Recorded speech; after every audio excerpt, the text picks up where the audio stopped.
नमस्कार शेतकरी मित्रांनो, तुम्हाला माहित असेल जे काही 2025-26चा उर्वरित पीक विमा होता तो आता शेतकऱ्यांना मिळणार आहे. पण यासाठी तुम्ही पात्र आहात का नाही हे पाहणे अत्यंत आवश्यक आहे. जर पात्र नसाल तर हे दोन कामं करून तुम्ही या 2025-26च्या पीक विम्यासाठी पात्र होऊ शकता. कोणते दोन कामं असणार आहेत आणि शेतकरी मित्रांनो, तुम्हाला ऐकून आश्चर्यचकित होईल. हेक्टरी 52,000 रुपयापर्यंत तुम्हाला पैसे मदत मिळणार आहे.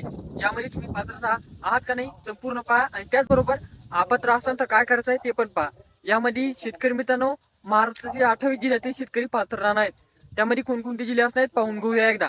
सर्वप्रथम असणारे छत्रपती संभाजीनगर, त्यानंतर परभणी, जालना, हिंगोली, त्यानंतर यवतमाळ, त्यानंतर कोल्हापूर, त्यानंतर चंद्रगिरी, त्यानंतर आपलं बीड, धुळे, नंदुरबार, अकोला, अमरावती अशा प्रकारे शेतकरी मित्रांनो लातूर, त्याचबरोबर बीड अशा प्रकारे हे 28 जिल्हे यासाठी पात्र असणार आहेत.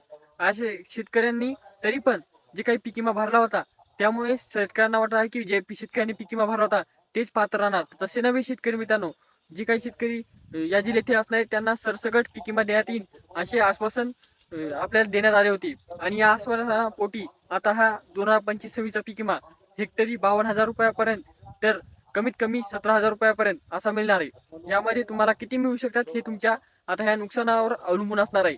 त्याचबरोबर शेतकरी मित्रांनो, तुम्हाला सांगू इच्छितो की ज्या शेतकऱ्यांचे नुकसान अशा प्रकारे झाले त्यांना हे पैसे वाढून किंवा कमी मिळणार आहेत. समजत पहिले म्हणजे की फक्त आणि फक्त पिकाचं नुकसान झालं आहे शेतकरी मित्रांनो, त्या शेतकऱ्यांना 17,500 रुपये अशी पीक विमा मिळणार आहे. ज्या शेतकऱ्यांचं पीक ही खराब झाले आणि थोडंफार पीक आलेलं आहे घरात त्यांना त्याच्याहून कमी मिळणार आहे. आणि ज्या शेतकऱ्यांचं पीक खराबच झालेलं आहे पण त्याचबरोबर जमिनीचं पण पाणी संग वाहून गेलेली, झाडं पडले, विहीर पडलेली अशा प्रकारे जास्त नुकसान झाले, त्या शेतकऱ्यांना हेक्टरी 52,000 नुकसान मिळणार आहे, भरपाई मिळणार आहे असं सांगण्यात आलेलं आहे. तर शेतकरी मित्रांनो, यामध्ये तुम्ही कोणत्या कॅटेगरीमध्ये बसता हे तुम्हाला कळून जाईल. त्याचबरोबर शेतकरी मित्रांनो, तुमचं कापणी पूर्व काय नुकसान झालं म्हणजे कापणी आधी नुकसान झाले का कापल्यानंतर झालेले, त्याचबरोबर तुमचं फुलात सोयाबीन होतं किंवा तूर होतं किंवा कापूस होता, कोणत्या कंडिशन मध्ये होता तेव्हा नुकसान झालेले यावर अवलंबून राहणार आहे.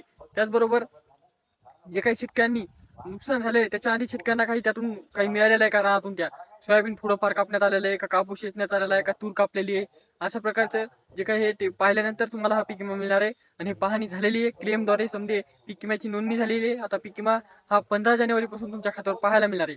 पण काही शेतकरी अपात्र असतात तर त्यांनी आपली फार्म आय डी काढायची आहे आणि त्याचबरोबर जे काही आधार कार्ड आहे ते बँकला लिंक पाहिजे. जर लिंक नसतात तर हे पैसे तुमच्या खात्यावर येणार नाहीत.